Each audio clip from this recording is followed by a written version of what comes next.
বছরের প্রতিটি রাত সমান নয়।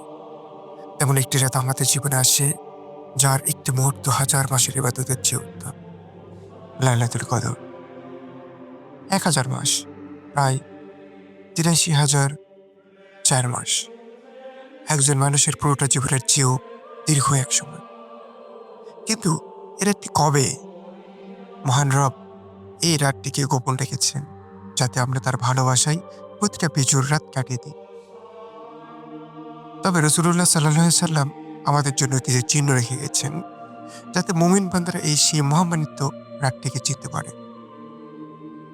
রাসূল সাল্লাল্লাহু আলাইহি সাল্লাম বলেছেন, আমাকে লাইলাতুল কদর দেখানো হয়েছিল, কিন্তু পরে আবার আমাকে তা ভুলিয়ে দেওয়া হয়।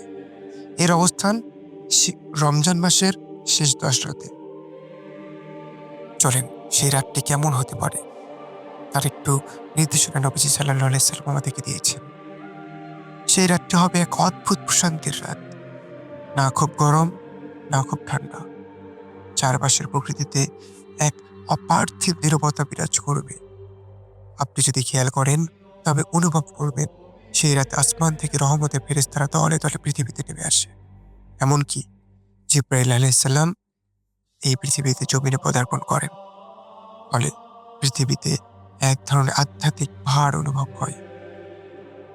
সেই রাতে শয়তান কারো কোনো ক্ষতি করতে পারে না।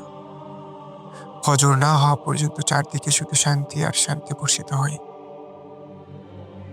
সে রাত্রিতে তারাবিতে চোখ দিলে দেখবেন সে রাতে কেউ বিরক্ত হয় না। বাচ্চারাও দুষ্টামি করছে না, নরম বাতাস বইছে।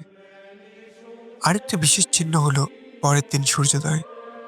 লাইলাতুল কদরের পরের সকালে যখন সূর্য ওঠে, তখন তার তীব্রতা থাকে না। সেই সূর্য হবে পূর্ণিমার চাঁদের মতো স্নিগ্ধ, যার কোনো প্রখর রশ্মি থাকবে না। কিন্তু আমরা কি কেবল চিহ্ন খুঁজে রাখতে পার করে দেব?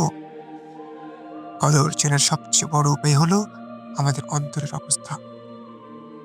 যদি কোনো রাতে আপনার হৃদয়ে এক অদ্ভুত কমলতা অনুভব হয়, যদি সিজদায় আপনার চোখ দিয়ে অশ্রু ঝরতে থাকে এবং আপনার রবের সাথে এক নিবিড় সংযোগ খুঁজে পান, তবে হতে পারে সেটিই আপনার জীবনের সেই কাঙ্ক্ষিত রাত। সময় থাকতে নিজেকে প্রস্তুত করুন, কারণ রহমতের এই দরজা আর মাত্র কয়েকদিন খোলা আছে।